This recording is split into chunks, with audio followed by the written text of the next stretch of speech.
During the bleak winter of 1885, Warsaw lay shivering under a heavy, oppressive hand. On the official maps drawn by the great empires of the world, the nation of Poland had been utterly erased, torn apart and occupied by foreign powers. The Russian authorities ruthlessly enforced a campaign of total Russification. They took the Polish flag, outlawed the native language in public life, and slammed the heavy stone gates of the universities shut against any soul born a woman.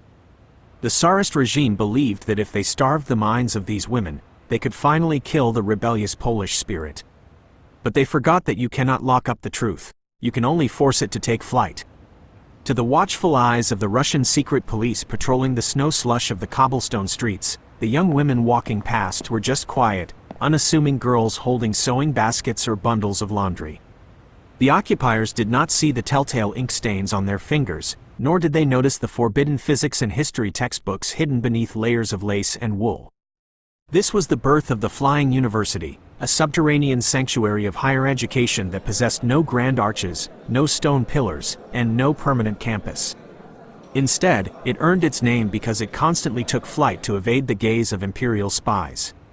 One day it was a third-floor parlor on Pevina Street, the week before, a cramped kitchen smelling of boiled cabbage.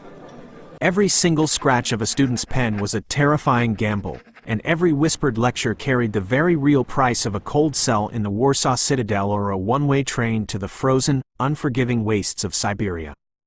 Yet, in these dark, suffocating rooms, these women were building a fire of knowledge meant to outlive the empire itself. For a young Maria Skłodowska, the brilliant mind who would one day change the world as Marie Curie, attending this underground university required a heartbreaking double life of severe material deprivation. The math of her daily survival was agonizingly simple, calculated even when her stomach was completely empty. One loaf of stale rye bread had to equal 6 full days of fuel for the mind. While the Tsarist inspectors believed their checkpoints and decrees were the greatest obstacles to an education, the true daily enemy was the soaring price of kerosene, the cost of butter, and the slow, numbing ache of winter creeping up through the bare floorboards. Maria lived in a freezing attic garret so cold that the water would freeze solid in her washbasin overnight. She would sit huddled over a tiny wooden desk, wrapped in 3 layers of mismatched shawls with her raw, red fingers protruding from threadbare gloves, frantically writing complex chemical equations by the dying light of a single candle stub. When the biting cold became unbearable and the hunger pains grew too intense to ignore, the desperation of her poverty became a physical battleground.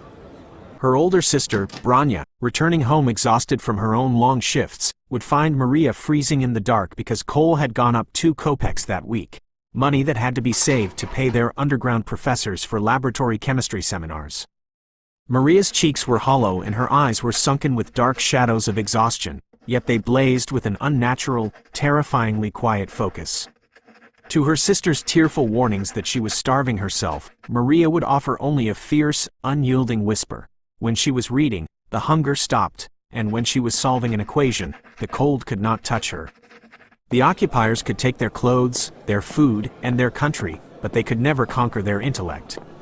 Huddled together in the fading candlelight, the sisters forged a desperate, silent pact to work and sacrifice for each other's freedom.